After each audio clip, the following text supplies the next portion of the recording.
Bismillahirrahmanirrahim. Assalamualaikum warahmatullahi wabarakatuh. Alhamdulillahi rabbil alamin. Wassalatu wassalamu ala asyrafil anbiya'i wal mursalin Sayyidina Muhammadin wa ala alihi wa sahbihi ajma'in. Amma ba'du, jamaah hadirin salat zuhur yang dirahmati Allah. Tadi sudah diumumkan tema kita akan bicara tentang hukum-hukum terkait masjid, ahkamul masajid. Kenapa penting kita bahas tentang hukum-hukumnya? Karena masjid itu adalah rumah milik Allah, tempat orang menyembah, beribadah kepada Allah, berdoa, sholat, beriktikaf menghadap Allah. Maka masjid itu ada aturannya. Kita nggak bisa, Pak, datang ke rumah orang lalu berlagak seenaknya, bertindak semaunya, seolah-olah itu kayak pasar gitu. Nggak boleh. Ini rumah Allah. Tentu yang punya rumah akan merasa sangat tersinggung kalau yang datang itu pecicilan, petakilan, dan tidak karu-karuan. Ya, maka kita akan bicara sedikit banyak tentang apa yang boleh dan apa yang tidak boleh. Tentu nanti ada juga kajian terkait dengan apa yang Allah serahkan ketentuan dan aturannya kepada yang dititipkan masjid, yaitu imam. Tapi yang paling utama yang bahwa yang namanya masjid itu tempat yang suci. Oleh karena itu, larangan nomor 1 adalah larangan untuk masuk ke dalam masjid dalam keadaan tidak suci. Tidak suci dari dua hal, Pak. Pertama, tidak suci dalam arti ada najisnya. Maka tidak boleh orang yang badannya belepotan najis itu masuk ke masjid. Kenapa? Karena haram membawa-bawa najis ke dalam masjid. Dasarnya apa? Dasarnya kalau secara di dalam Al-Quran disebutkan liyutahhira, untuk kamu mensucikan masjid ini, tapi itu Masjidil Haram, ya kan? Sedangkan kalau masjid yang lain, Nabi SAW itu pernah, beliau lagi jadi imam sholat berjamaah. Dan satu hal yang perlu kita ketahui, sholat berjamaah di masa Nabi itu, Pak, memang beda ya dengan sholat di masa kita sekarang. Masjid Nabawi di masa itu belum ada karpetnya. Bahkan juga belum ada alas stiker atau katakanlah keramik saja pun tidak ada. Itu hanya tanah gitu saja. Dan Nabi, para sahabat itu sholat di dalam masjid memang pakai sendal. Nah, kita langsung bertanya, emangnya nggak kotor? Jamaah sekalian, kalau kotor yang kita maksud adalah tanah, debu, ya, maka itu bukan kotor. Yang tidak boleh itu najis. Nah, Nabi sedang sholat, jadi imam ya, tiba-tiba Jibril datang memberitahu bahwa di bawah sandalnya Nabi itu ada najisnya. Ya maklum saja, Pak, di masa kayak gitu ya, kota Madinah itu yang lewat di jalanan bukan cuma orang, onta, kambing, ya. Hewan-hewan itu kan nggak tahu aturan, Pak. Kalau orang mah nggak boleh dia ngebom di jalanan, tapi kalau yang namanya hewan, ya nggak ada agamanya dia, nggak ada aturannya. Buang kotoran di jalan tuh udah biasa lah. Apa itu kambing, apa itu onta, yang lain-lain. Jadi kalau cara orang Pak jalan di kota Madinah nginjak gituan, ya itu udah biasa. Nah, ketika Nabi sholat, Jibril memberitahu, itu di bawah sendalmu itu ada najisnya. Maka dengan serta-merta Nabi itu melepas sendalnya. Lalu para sahabat bertanya, ada apa ya Rasul? Dijawab, ya karena ada najisnya. Maka Nabi berpesan begini, kalian nanti setiap kali masuk masjid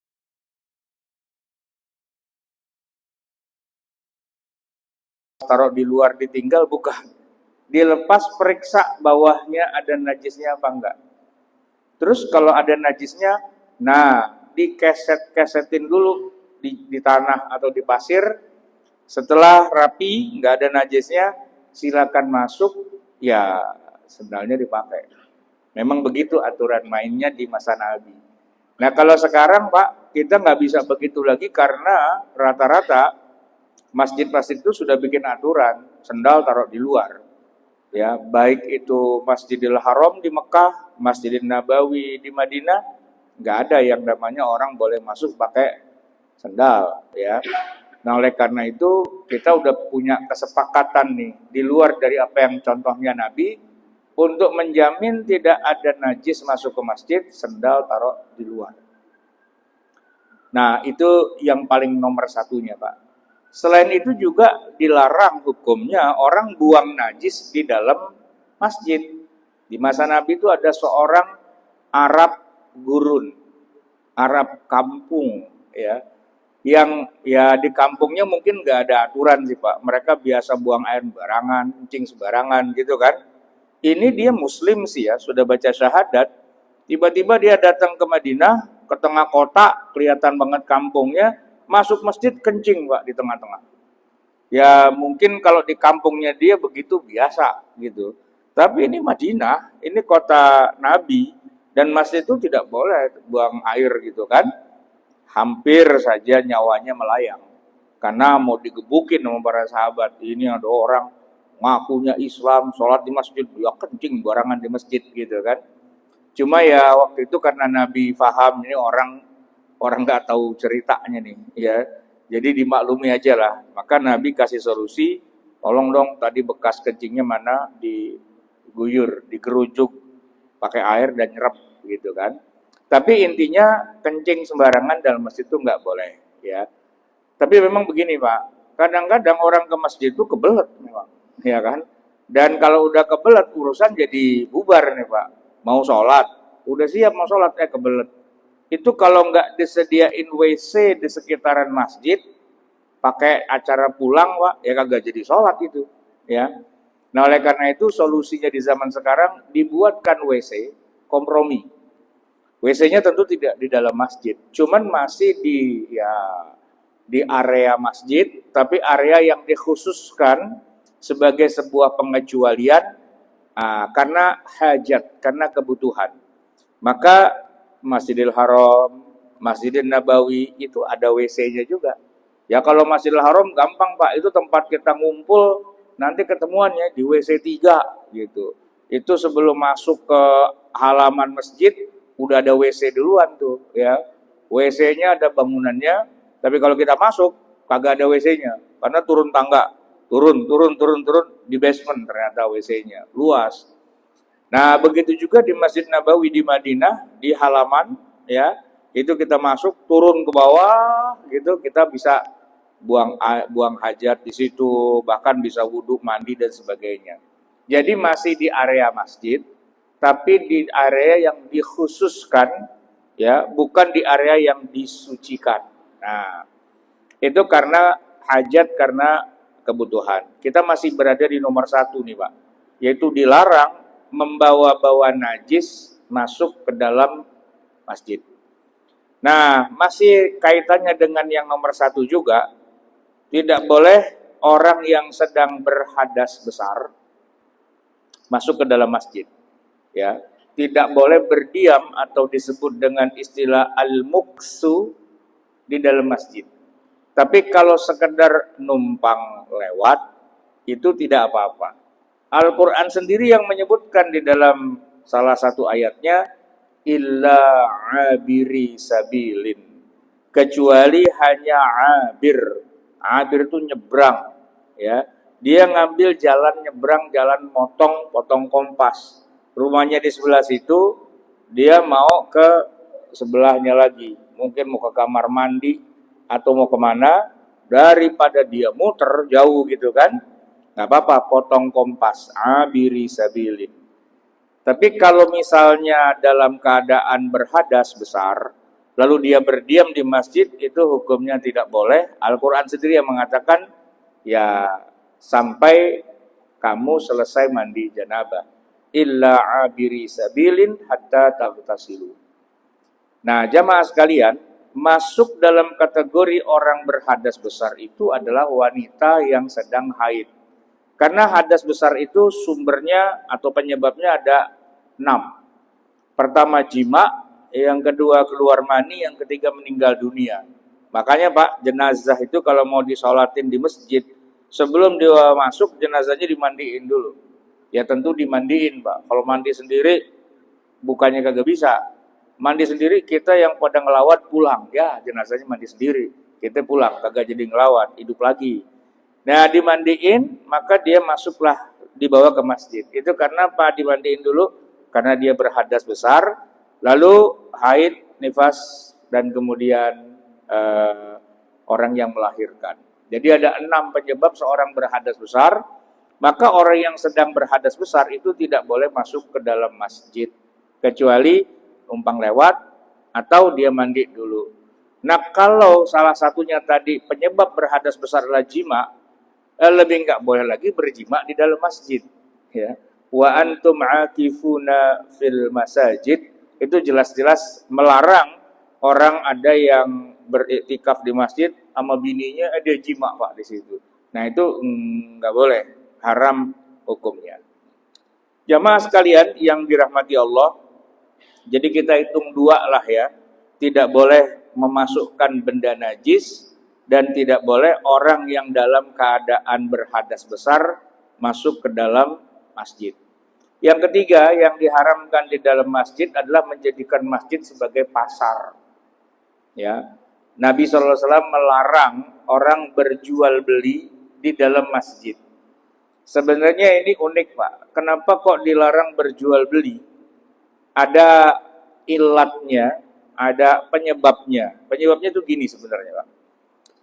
Bahwa pasar tradisional di masa Nabi itu identik memang dengan keramaian, kegaduhan, kebisingan, orang teriak-teriak menawarkan dagangannya, orang teriak-teriak ribut tentang masalah kecurangan dan sebagainya.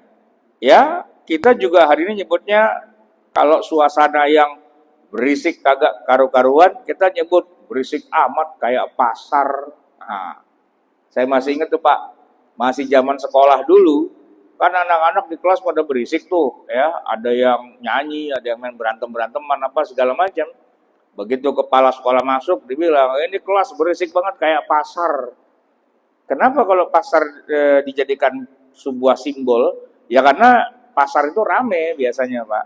Ya orang nawarin dagangan di masa dulu ya, itu teriak-teriak Pak. Ya manggil-manggil orang teriak-teriak, dia bikin atraksi, dia nyanyi, dia joget, dia koprol, dia jumpalitan, ya kan, demi untuk rame. Jadi memang pasar itu keramaian, tapi bukan rame dalam arti sekedar orangnya banyak, tapi berisik, gaduh, ya kan, dan orang berantem di situ dan sebagainya. Nah, Nabi tidak suka masjid itu rame kayak pasar. Makanya jual beli itu dilarang di dalam masjid.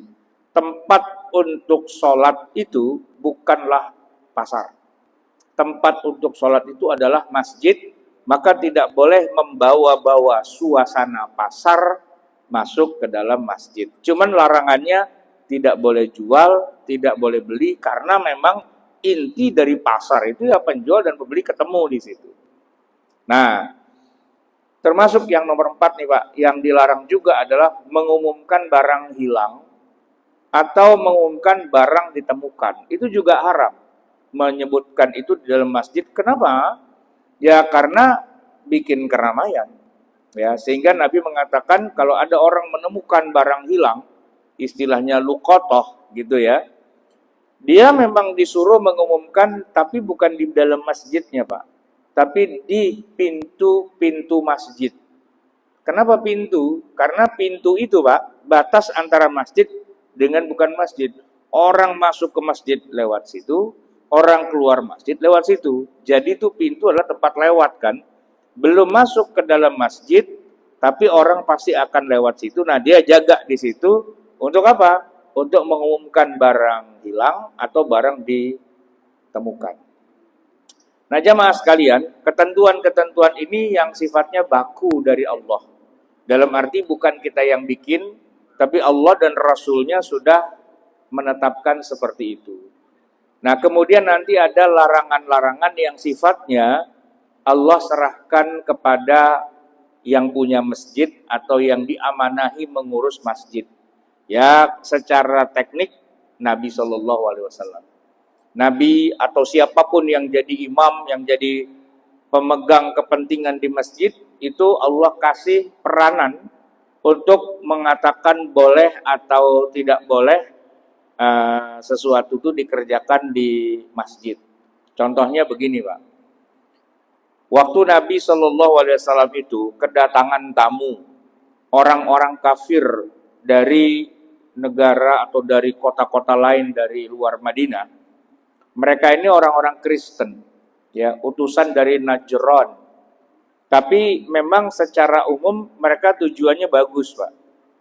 Setelah bertahun-tahun mereka sering ketemu dengan Nabi dan para sahabat dan sebagainya, ada niat, ya, mereka ingin masuk Islam, ingin memeluk agama yang dibawa Nabi Muhammad. Tapi karena mereka orang Kristen, maka mereka perlu banyak ngobrol dulu, diskusi dulu, tukar pikiran dulu dan sebagainya. Dan Nabi bilang, oke, saya akan jelaskan semua tentang agama Islam, dari A sampai Z semuanya. Tapi memang jumlah mereka itu banyak sekali. Dan mereka berdatangan dari negeri-negeri lain, salah satunya dari Najran, di mana mereka itu ketika masuk ke Madinah, mereka belum jadi orang Islam, belum baca syahadat. Cuman baru mau belajar agama saja. Nah, di manakah mereka kemudian ditempatkan? Di zaman Nabi kan belum ada hotel, Pak. Belum ada asrama, belum ada tempat yang bisa buat menampung mereka. Nah, mereka ditampung di masjid. Padahal agamanya bukan Islam. Nah, ini yang perlu kita kaji. Bolehkah orang kafir masuk masjid? Tergantung yang punya masjid. Kalau dia melihat maslahat-maslahat yang banyak, walaupun mungkin ada ya mafasid, ada kerugian-kerugiannya, dia pertimbangkan antara dua ini mana yang lebih bagus, ya. Apakah masalahnya lebih banyak dari mafsadatnya atau mafsadatnya lebih banyak dari masalahnya? Nah, dia diberi hak oleh Allah untuk mengatakan boleh atau tidak boleh. Nah, pada saat itu, Pak, para utusan dari negeri Najran yang agamanya Nasrani, Kristen itu, oleh Nabi diizinkan tinggal di dalam masjid. Rupanya Nabi melihat bahwa mereka ini orang baik. Mereka lagi mau belajar agama Islam. Bentar lagi mereka baca syahadat. Ya, kenapa nggak kita kasih, ya istilahnya kesempatan, ya.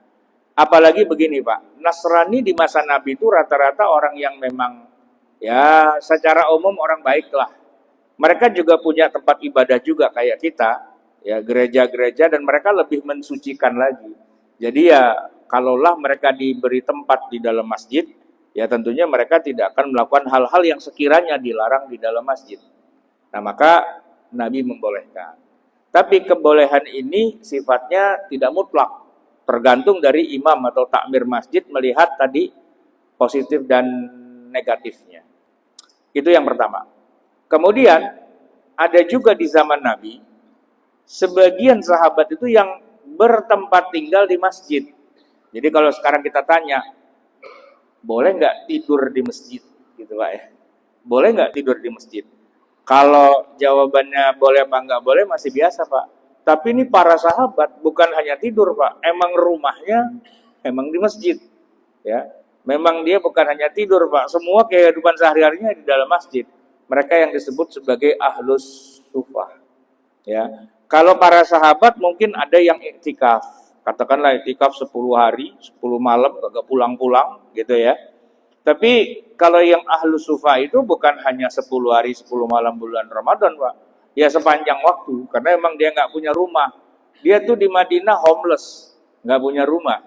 Maka oleh Nabi dia tampung, lu tinggal di masjid aja. Nah itu kan Nabi atas dasar privilege sebagai takmir masjid lah kita sebutnya zaman sekarang, diberi tempat gitu.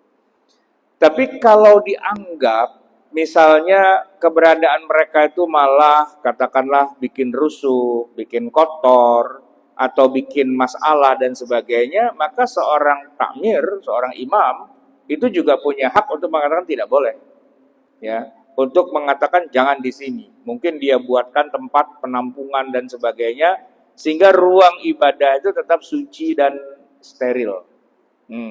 Oleh karena itu, kalau Bapak menemukan ada masjid kok misalnya ya, dikunci gitu Pak, Bapak jangan suuzon dulu. Karena Masjid Nabawi saja pun juga ya pada malam-malam hari itu ya dikunci juga.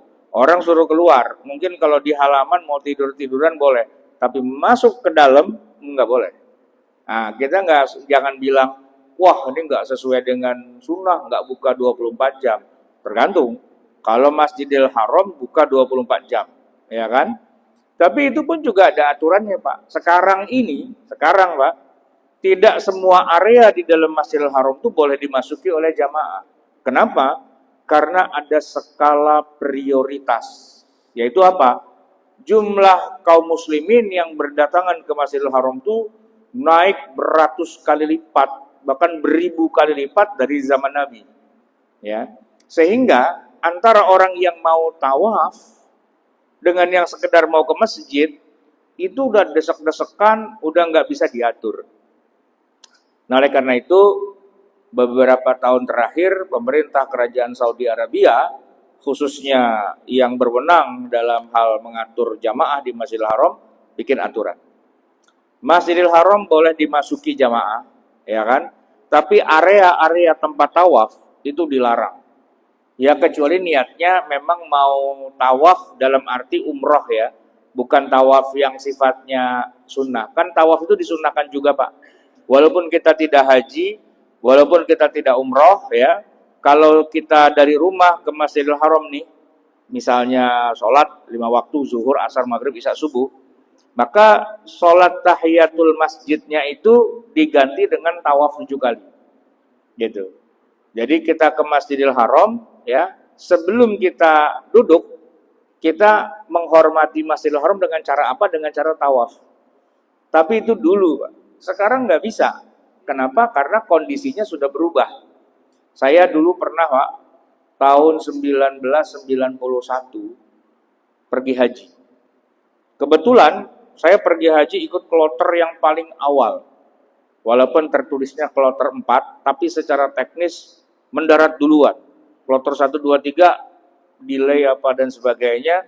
Saya ini termasuk kloter yang datang paling awal. Masuk Madinah sepi, gak ada orang. Masuk Mekah sepi, gak ada orang. Sampai saya bilang begini, katanya Masjidil Haram rame. Mana sepi begini, Pak? Sepi, Pak. Saking sepinya, setiap kali saya masuk, mau sholat zuhur nih, ya saya tawaf aja dulu 7 kali. Dan gak ada orang. Ya paling 5-6 orang gitu yang tawaf. Sepi, gak ada orang gitu kan. Jadi setiap 1 kali putaran Pak, Hajar Aswad. 1 kali muter, Hajar Aswad. 7 kali muter, 7 kali nyium Hajar Aswad. Itu untuk sholat zuhur. Ntar asar Pak, balik lagi. Hotel saya nempel sama masjid. Cuma nyebrang jalan doang, langsung masuk.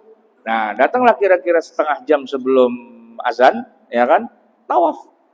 Gitu, tawaf gitu. Nanti maghrib tawaf lagi, isya tawaf lagi, subuh tawaf lagi. Sehari Pak, tawaf itu 5 kali, kali 7 putaran. Nyium Hajar Aswadnya, setiap 1 putaran nyium 1 kali Hajar Aswad. Di zaman itu Pak. Ketika orang belum pada pergi haji, ketika yang pergi haji masih orang yang ya orang kaya dan sedikit jumlahnya. Artis belum pada pergi haji Pak zaman segitu, ya kan? Pejabat belum pada pergi haji gitu. Jadi haji itu masih kayak orang masih apaan sih haji-hajian segala gitu, ya kan? Nah, tapi kalau ke sini Pak, udah nggak bisa. Orang udah sepenuh itu. Maka area tempat tawaf itu tidak boleh dimasuki oleh jamaah biasa kecuali hanya yang lagi umrah. Nah, cirinya adalah pakai baju ihram.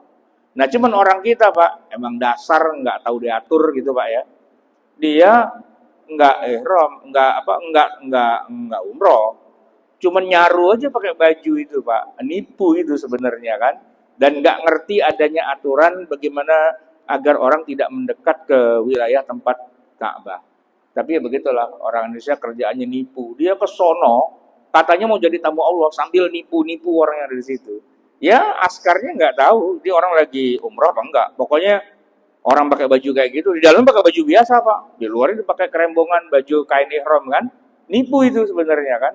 Nah ini yang jadi masalah di kita itu Pak, ya, karena tidak paham apa sebenarnya kebijakan yang diambil oleh negara, oleh otoritas yang mengatur Masjidil Haram. Nah, jemaah sekalian, kembali kita ke masjid-masjid kita. Di masjid kita itu ya tergantung takmir, ada peraturan. Misalnya, tidak boleh makan di ruang sholat, misalnya gitu Pak, ya kan? Ya sudah, berarti nggak boleh. Biasanya makannya di teras, di selasar, gitu kan? Tidak boleh tidur di ruang sholat misalnya, boleh tapi di belakang misalnya gitu, ya kan? Tidak boleh misalnya iktikaf yang di ruang utama, jadi di ruang yang lain dan seterusnya. Nah jemaah sekalian, ketentuan-ketentuan yang sifatnya lokal dari para takmirnya, itu dapat privilege langsung dari Allah. Karena dia imam, karena dia takmir, Allah kasih dia privilege, ya kan? Dan bisa jadi Pak, aturan-aturan dari setiap masjid dan setiap takmir itu bisa berbeda-beda. Nggak bisa disamakan begitu saja, ya. Semua ada aturan mainnya tersendiri. Contoh nih Pak, kalau kita masuk ke Masjidil Haram, ya, karena Masjidil Haram itu sangat besar, ya kan, dan orang dari seluruh dunia masuk, nggak boleh Pak, kita masuk Masjidil Haram bawa tas koper misalnya, atau tas gede ransel gitu nggak boleh. Tapi kalau tas jinjing kecil, ya sekedar buat naruh botol, ya minuman, atau naruh sejadah, atau naruh sendal dan sebagainya, boleh. Nah itu kan ada aturannya Pak. Masuk Masjidil Haram, aturannya Pak ya, jangan sendal taruh di luar. Kenapa? Diserok Pak sama petugas, ya kan? Nggak boleh taruh di luar. Kenapa? Taruh di luar, keluar hilang Pak. Itu sudah urufnya. Maka dikasih tahu, kalau masuk Masjidil Haram, udah bawa kantong, ya. Untuk sendalnya dikantongin, ya kita tawaf, kita keliling-keliling, sendal dikempit Pak, ya kan, dibawa. Nanti kita pulang, sendal kita buka lagi. Memang begitu aturan mainnya. Nah kita nggak bisa bilang, payah nih takmirnya bagaimana, aturan bikinin dong. Nah nggak bisa begitu. Gaya masjid di kampung kita nggak bisa dipaksa untuk di tempat yang lain, gitu ya. Karena masing-masing ada ketentuannya. Nah jemaah sekalian, termasuk juga yang tergantung dari takmir adalah boleh nggak dilakukan misalnya di masjid itu walimah, ya walimah. Ada memang hadis Nabi yang menyebutkan, ya lakukanlah pernikahan itu di dalam masjid, ya. Tetapi memang para ulama berbeda pendapat tentang hadis ini dari segi sanad dan kesohihannya, mengingat banyak sekali para ulama mengatakan hadisnya sebenarnya dhaif. Hadisnya itu lemah gitu. Sehingga tidak bisa dijadikan dasar hukum bahwa melakukan walimah itu harus di masjid. Tapi walaupun begitu namanya hadis dhaif, kalau kita bicara tentang fadhail, ya keutamaan amal, maka para ulama sebagainya membolehkan berdalil dengan hadis dhaif untuk fadhailul amal, dan akdun nikah itu termasuk fadhailul amal. Oleh karena itu kita sering menyaksikan akad nikah itu di ruang utama sholat. Ya tentu tidak boleh pada waktu lagi sholat, ya kan? Tentu sesudah sholat. Tetapi yang sepakat diharamkan itu adalah melaksanakan ritual pesta pernikahan di dalam masjidnya itu. Ya, itu tidak boleh karena pestanya itu Pak, ya pastinya berisik, pastinya gaduh, pastinya ribut dan sebagainya. Nah, oleh karena itu, kalaulah yang namanya akad itu masih dibenarkan di masjid, kalau pestanya setidak-tidaknya bukan di ruang utama. Nah, beberapa masjid modern hari ini, Pak, itu punya ruang aula, punya ruang pertemuan dan sebagainya. Tapi kita tidak akan melihat ada orang bikin walimahan di Masjidil Haram atau di Masjid Nabawi. Karena di sana mereka tidak menjadikan masjid sebagai tempat pesta. Nggak ada, Pak. Saya mau nikah di Mekah gitu. Terus undangan dibikin di mana tempatnya? Di Masjidil Haram. Hari Minggu jam 12 siang. Terus makan-makan gitu. Terus ada apa? Ada pelaminan, ada among tamu, ada apa? Nggak ada, Pak. Nggak ada resepsi pernikahan di Masjidil Haram, Masjid Nabawi. Kenapa? Para ulama mengharamkan hal itu. Nah, kalau kita lihat hari ini di Indonesia, Bapak perhatikan, itu acaranya bukan di ruang utama masjid, tapi di bawah misalnya, atau ada yang masjid utamanya di bawah, terus acaranya di atas, atau di aula yang lain dan sebagainya. Kenapa memang tidak dibenarkan? Nah, oleh karena itu, hal yang harus kita perhatikan adalah bahwa Nabi sangat memprioritaskan ketenangan di dalam masjid, gitu ya. Pasar tidak boleh, walimahan tidak boleh, dan hal-hal yang sekiranya meninggikan suara dan sebagainya itu tidak boleh. Bagaimana dengan anak-anak? Nah, jemaah sekalian, Nabi SAW itu bukannya melarang anak-anak pada main di masjid sih, tapi balik lagi tadi, ya, pasar itu pada dasarnya tidak haram, walimah juga tidak haram, ya, maka anak-anak bermain itu juga tidak haram. Tapi bukan tempatnya ditaruh di dalam masjid sebagai area suci tempat sholat. Enggak. Kalau mau, ya ada area di area masjid, ya tempat anak-anak bermain yang kita sebut sebagai misalnya kids corner. Ya disiapinlah di situ segala alat bermain dan sebagainya. Kalau judulnya mau main-main, ya di sini. Tapi kalau mau sholat, ya kan, ya dia harus menjaga adab, sopan santun dan sebagainya.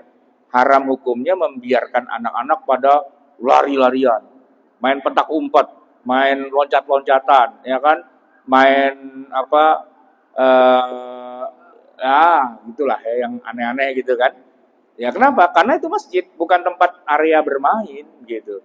Bukan berarti agama Islam melarang anak-anak bermain, bukan. Tapi ada tempatnya, ya kan. Pernah nggak lihat Pak, di depan Ka'bah anak-anak pada main gitu.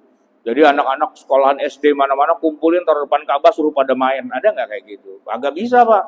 Haram itu hukumnya, ya kan? Bahkan juga di Masjid Nabawi juga nggak boleh gitu kan. Tapi kalau anak-anak masuk ke masjid bisa diatur.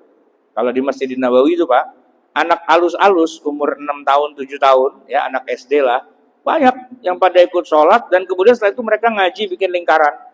Belajar baca Quran dan sebagainya, boleh? Boleh. Maka kalau masuk ke masjid judulnya ikut TPA, boleh. Ya kan? Judulnya belajar agama, silahkan. Tapi kalau judulnya mau uber-uberan, ya kan, mau bercanda yang nggak jelas, nah itu yang harus diatur, ya kan? Biar jangan sampai terjadi hal-hal yang tidak diinginkan. Baik jamaah sekalian, sebelum saya akhiri mungkin ada pertanyaan dari jamaah, masih ada kesempatan beberapa menit.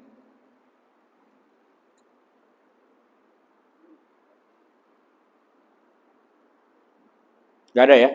Kita tutup saja sampai di sini. Semoga bermanfaat. Aku qauli hadza wa astaghfirullah azim li wa lakum.